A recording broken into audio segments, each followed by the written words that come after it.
Well, the wife said we've got a squirter up in the kitchen, sent me a text this morning that the ice machine in the kitchen was squirting and putting water everywhere and to come take a look at it. So had to unplug it and get some towels going. Now, this brand is a Hosome, but all of these cheaper ice makers, the ones that stand on your countertops, are all pretty much made the same. And if yours is leaking also like ours is, like water's just coming out, just squirting out as it's trying to suck the water in there to freeze it, it's an easy fix for the most part, and I'm going to show you what you need to do. It looks like we've got a tubing that has come dislodged. We're going to take this casing apart and check it out. Now, I'm just using a pillow and a blanket to try to keep it somewhat upright. The refrigerant that's in there, if you remember when you bought this, the instructions that came with your ice maker after it was delivered, because in delivery the box could be turned upside down, and they said to give it like 24 hours of sitting right side up. I'm just trying to keep it straight up as I'm taking everything apart. If you can't, it's not a big deal. You're not gonna have a bunch of stuff leak out, but it's just that way you don't have any issue with the refrigerant. I don't know. Later on in the video, I got so frustrated that I actually ended up just kind of turning it upside down to get part of the casing off. So it's not a big deal. You're just going to have to let it sit upright later on, maybe for like an hour or two, but it's not a big deal if it goes upside down. Now, I'm not paying attention to how many screws I'm taking out, but I think there's about 5 of them. And taking the case off after you get the screws out and putting the case back on, quite honestly, is going to be the hardest part in all of this. It was a little frustrating for me just because I was trying to do things kind of one-handed, although I do have my camera on a tripod and everything, but I was trying to make sure that the angle was right so you guys could see everything. So I'm kind of taking the screws out and doing this in a funny angle.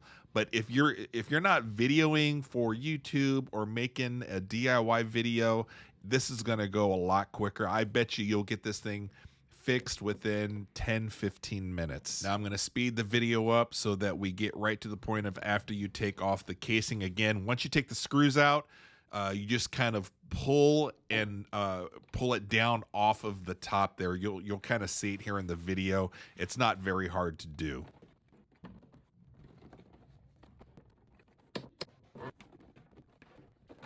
All right, once you get the back casing off, we're going to flip this thing around over to the condenser and the fan side. It's just got like a PC fan on top of the condenser there. But you see that white tubing?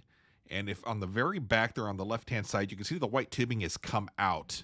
So we can grab the tubing on the outside part. Now it's a little tight to get back in there. So unless you've got some really long needle nose pliers, you're going to have to take the fan and you're going to have to take the coil, the condensers out.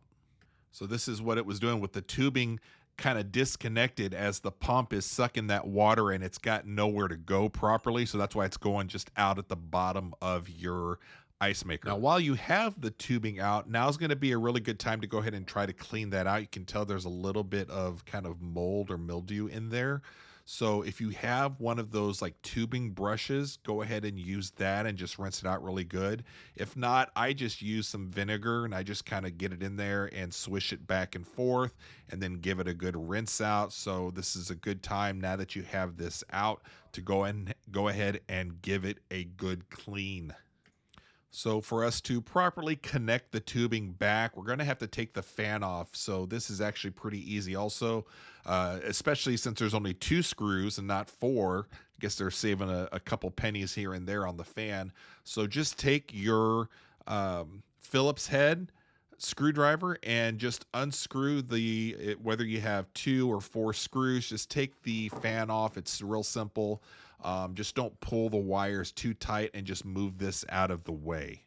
Now with the fan out of the way, we're a little bit closer to where we need to be, but my fat fingers can't really get back in there. You can do all you want. If you've got little tiny fingers, maybe you can reach in there and connect it, but I don't. So what we're going to do is move this condenser out of the way, and luckily for us, there's only 1 screw here at the top, and again, it's a Phillips. Over here on the right hand side, we're going to take the 1 screw out, and then the whole condenser is going to slide out.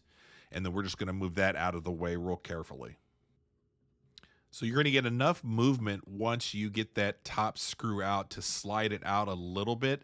The copper piping there is going to keep it a little tight, but there's enough flexibility for you to get your fingers in there and then to reach the connection point for the tubing. So just go ahead and stick it in. I think it goes in about an inch, half an inch, 3/4 of an inch or so. Just push it all the way in, and then we're going to route it back towards the outside and connect it to the top part of the ice maker. You'll see it here towards the top to where it just kind of connects there to go and where the water gets sucked up and gets frozen. Makes nice little nugget cubes for you.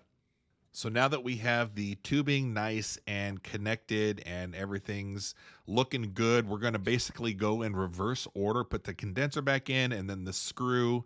Just make sure we're not going to pinch any of the wires or the tubing as we're putting stuff back. So as you're screwing and putting the fan back on, just make sure that the wires and the tubing is it's out of the way, but it's kind of routed where it should go. It's not that hard to do. Just make sure you're not pinching anything.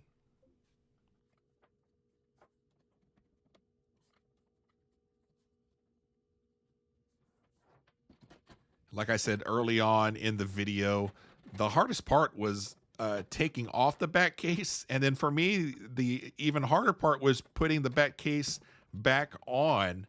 And again, I'm doing this in a funny angle so that I don't block the camera. And you can see, you just have to fit that groove in at the top and slide it in. I got a little too aggressive and I was kind of impatient. I ended up breaking one of the plastic clips, which isn't a big deal. So don't worry if you do that because the screws are going to overcompensate for the little clip. But this goes back together nice and easy-ish once you get it on there. And what I would do is just leave the ice maker upright, let it sit there for a couple hours if you can, especially if you've been moving it side to side or whatever. But actually, before I forget, what I would do is we're doing all of this anyways, take it over to the sink and give it a good clean now. So this is how I like to clean mine. When you take it over to the sink, just make sure you pull the plug at the very bottom, because what we're going to do is we're going to use the sprayer on our in our sink. And we're just going to spray a bunch of water. We're going to use a little bit of soap. And if you have like a sponge or something, you can use that with the basket. And this little thing, this little filter cover at the very bottom, you're going to need some pliers, something like this. And I'm going to show you. Somebody on TikTok long ago showed me this. So this little plastic filter thing tends to get clogged up with debris over time and mold. So pull that off. It just pops right off, and then you're able to clean down in there. You're able to clean this little filter part. Now this looks pretty good because I just cleaned my ice maker a few weeks ago. But what I like to do is I've got a little home Windex brew that I make with alcohol, vinegar, a little bit of water, a touch of soap, and just wipe everything down with that really, really well. Pay particular attention to the corners and the small areas where mold and mildew tend to grow. And you want to just wipe everything down as best as you can, and then you're going to rinse it out really, really good. Now take that inside basket and the plastic cover and just get some soap there. Do this by hand. I don't think you can put this into your dishwasher. At least mine you can. It'll warp or something with the heat.